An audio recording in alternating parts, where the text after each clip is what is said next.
Ассалаумағалейкум. Контейнерлер неге құлап жатыр деп ойлайсыздар? Өткенде бораннан құлатып тастады десем, сенесіңдер ма, сенбейсіңдер ма? Ойнап айтам, боранға ешқандай қатысы жоқ.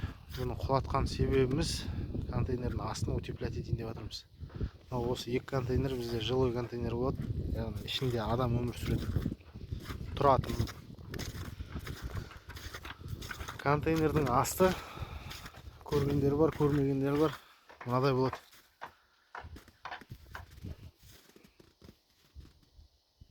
Швейлер көлденең жіберген. И доска.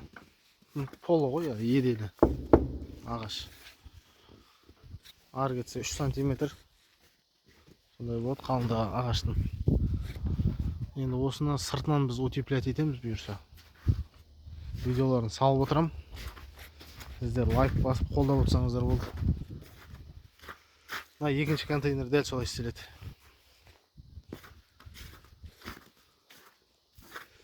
Контейнердің размері 12,5-да 2,5.